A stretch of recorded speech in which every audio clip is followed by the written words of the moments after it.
গত নির্বাচনের মতো এবারও বিতর্কিত হয়ে পড়ল শিল্পী সমিতির নির্বাচন। নতুন কমিটির বিরুদ্ধে নিপুণ আক্তারের মামলার পর এবার নিপুণকে শোকজ করার ঘোষণা জানালো নবনির্বাচিত কমিটির সদস্যরা।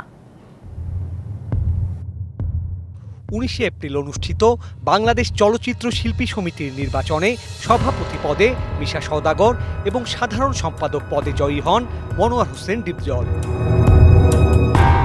এরপর শপথ গ্রহণের দিনে প্রশ্ন করাকে কেন্দ্র করে সাংবাদিকদের উপরে হামলা চালায় শিল্পী সমিতির সদস্যরা।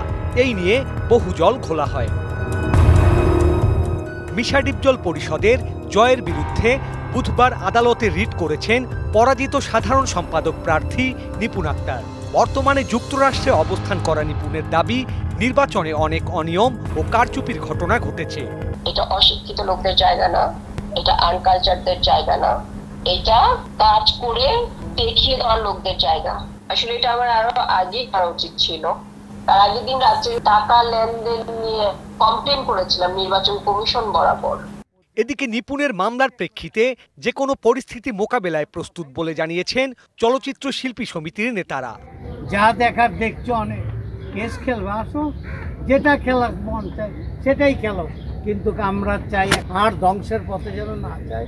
যিনি সংবিধানকে ক্ষতবিক্ষত করেছেন, আপনি নিশ্চিত থাকেন তাকে পুঙ্খানুপুঙ্খরূপে বুঝিয়ে দেব শিল্পী সমিতির সংগঠন কি, আর এইবার শিল্পী সমিতির প্রেসিডেন্ট আর সেক্রেটারিকে, আর এইবার শিল্পী সমিতির ক্যাবিনেটটা কি। বৃহস্পতিবার সন্ধ্যায় কমিটির সভা শেষে জানানো হয় মামলা দায়েরের কারণে নিপুণকে শোকজ করা হয়েছে।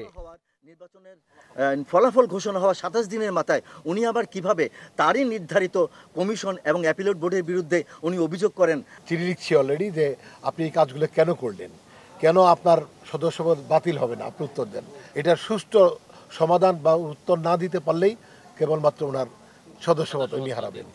সব মিলিয়ে শিল্পী সমিতির নির্বাচনকে কেন্দ্র করে আবার শুরু হলো নাটকীয়তা।